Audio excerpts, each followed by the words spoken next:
আমিনগাঁৱত বিশ্ব পৰিৱেশ দিৱস উদযাপন। আমিনগাঁৱৰ শৰাইঘাট নাট্যগোষ্ঠীৰ উদ্যোগত পালন কৰা হয় এই পৰিৱেশ দিৱস। মহাবাহু ব্ৰহ্মপুত্ৰৰ পাৰত অৱস্থিত শৰাইঘাট শান্তিস্থলত ৰোপণ কৰা হয় নাহৰকে ধৰি ৬৫ জোপা গছপুলি। প্ৰচণ্ড গ্ৰীষ্ম প্ৰৱাহৰ সৈতে ফেৰ মাৰিব পৰাকৈ পৰিৱেশ ৰক্ষাৰ লক্ষ্য স্থিৰ কৰিছে শৰাইঘাট নাট্যগোষ্ঠীয়ে। ৯০ দশকৰ পূৰ্বে আমিনগাঁও অঞ্চলত আছিল অৰণ্য সদৃশ পৰিৱেশ। উন্নয়নৰ দোহাই দি তহিলং কৰা হৈছিল হাজাৰো অধিক বৃক্ষ। পুনৰ সেই পৰিৱেশ গঢ়ি তুলিবলৈ সংকল্প লৈছে শৰাইঘাট নাট্যগোষ্ঠীয়ে। উল্লেখ্য যে আমিনগাঁৱৰ শৰাইঘাট নাট্যগোষ্ঠীৰ সোণালী জয়ন্তী বৰ্ষ উপলক্ষে বৃহৎ সেউজ প্ৰকল্প হাতত লৈছে আমিনগাঁৱত। শৰাইঘাট নাট্যগোষ্ঠীৰ গৌৰৱ উজ্জ্বল সোণালী জয়ন্তী বৰ্ষ।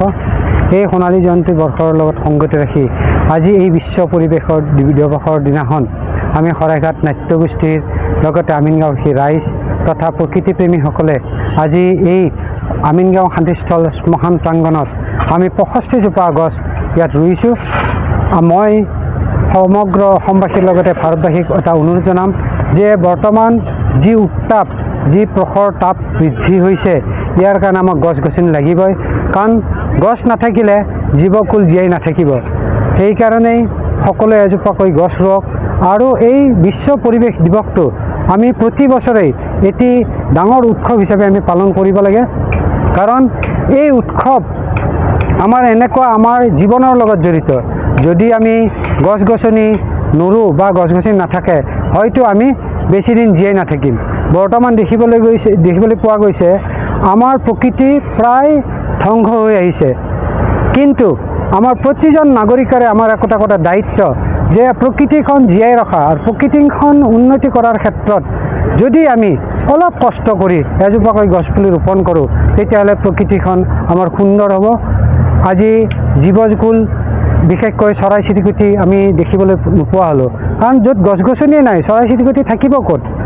তো সেইকাৰণেই এই চৰাই চিৰিকটি বাসস্থানৰ কাৰণে আমি গছ গছনি ৰুই যাতে এটা মনোমোহা প্ৰকৃতি পৰিৱেশ গঢ়িব পাৰোঁ, তাৰ কাৰণে আমি সকলোৱে চিন্তা চৰ্চা কৰিব লাগে।